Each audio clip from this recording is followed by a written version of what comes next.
The week after Faith Hedgepeth is brutally murdered, the university holds this vigil, honoring her with a Native American ceremony. Faith, I love you, baby. 323 to 5 Meanwhile, investigators are trying to tackle the puzzling case by retracing her final hours. A jigsaw still being worked on today, 4 years later. One that Lieutenant Salisa LaHue loses sleep over. Just a couple of weeks ago, I woke up in the middle of the night and a name popped in my head and I couldn't place it. So I had to get up and come into work. So there isn't a day that goes by that we don't look at Faith's case. For the most part, the Chapel Hill police have played things close to the vest when it's come to releasing information. But tonight, for the first time, they are opening up with brand new evidence, asking your help to advance the case. There may be another piece of information out there that this story will shake loose in somebody's mind. This is the police timeline. The evening begins with Faith and roommate Karina Rosario on campus studying. They went to the student library on campus, which is called Davis Library. Faith steps out and pays a visit to the apartment of a male friend. Faith left for a short time and then came back to the library and picked Karina up, and they went back to their residence at Hawthorne at the View. Hawthorne at the View was the name of an apartment complex. This overhead shows exactly where the two lived. You have to follow the road all the way to the end to find it. They shared the second floor apartment, number 1502. Did you find any surveillance video from this complex? There was no surveillance from this complex. Inside the apartment for only 30 minutes, the teens are now ready for a night of dancing.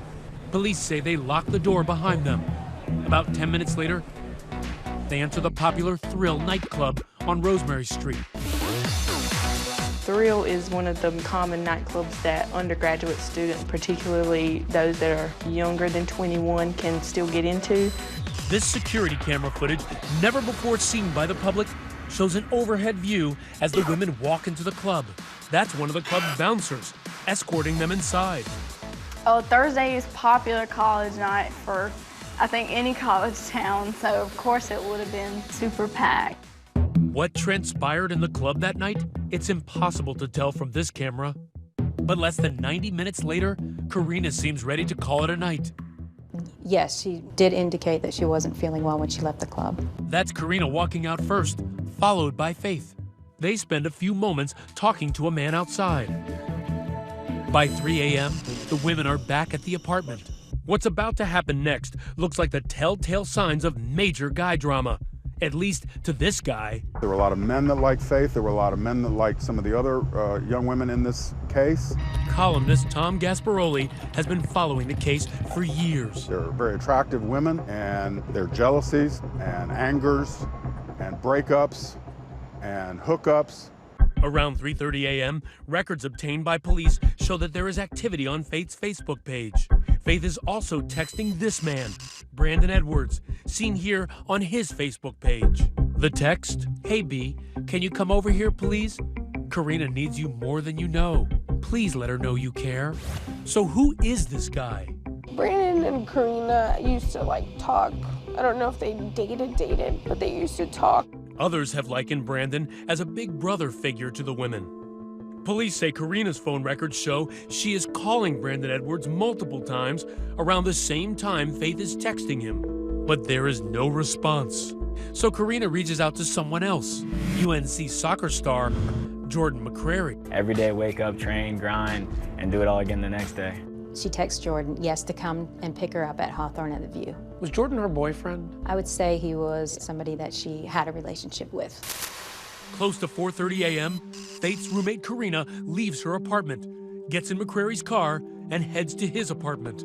She says she left the front door unlocked. At that time, when she left the apartment, she knew Faith to be in bed, in the bedroom. When the sun rises over Chapel Hill, the party's over and school's starting. Karina needs a ride home to pick up a paper for class and then head to campus. When she can't reach Faith, she calls Marisol Rangel for a lift. So I picked up Karina and we came back to the apartment and we saw her car. So I'm like, oh, she probably overslept. It is nearly 11 a.m. The two climb the stairs and enter the apartment.